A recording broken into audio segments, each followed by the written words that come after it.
Emotions are designed to move through us like waves, and yet most of us were never taught how to ride the waves. Not really, anyways.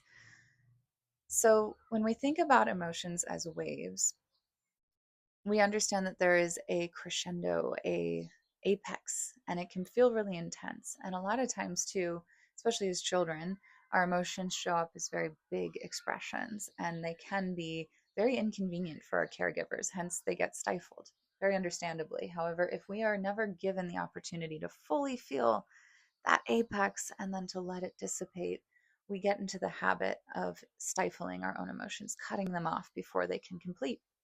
And that is what leads to a mountain of material that creates an accumulation of unfelt experience. And that's part of what creates a disproportionate reaction to stimuli, it creates triggers later on.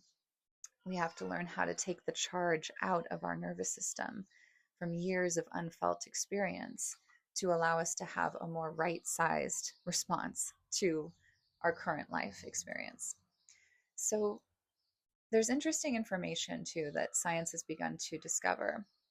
There are a few different ways to think about this, but essentially, it's said that it only takes about 90 seconds for the neurochemical material or juice of an emotion to really metabolize in our system. But again, part of what stifles that or complicates it is that we either never give ourselves 90 seconds to fully feel it, or we're in a relationship with the feeling where we're almost addicted to it. We're hitting the levers of our own internal pharmacy and hitting the button that creates adrenaline and cortisol. And we start to be so adapted and familiarized to living in that space that we perpetuate it, we ruminate. And so often we're overthinking as a strategy to not have to feel things. And that's what prolongs the experience versus getting more attuned to the actual sensations of the experience to allow them to metabolize and dissipate of their own volition.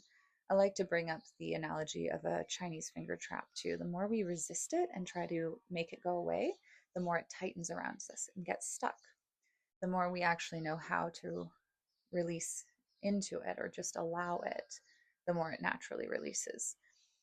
Now, another important layer to this is that often our emotions have instructions to them, meaning there's an assignment or a lesson to be learned or an invitation.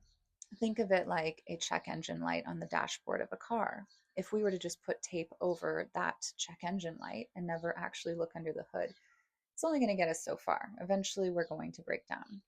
But if we get into the habit of knowing how to check the reservoirs for the different fluids and to know where the wires connect and disconnect, or realize what resources we need, where to go to our mechanic, trusted mechanic to help us to identify and to remedy the issue, then we're able to maintain and be smoothly running, so to speak.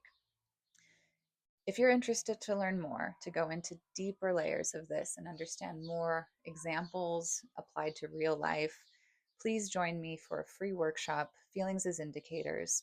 Find the link related to this somewhere near this video, and I look forward to seeing you there.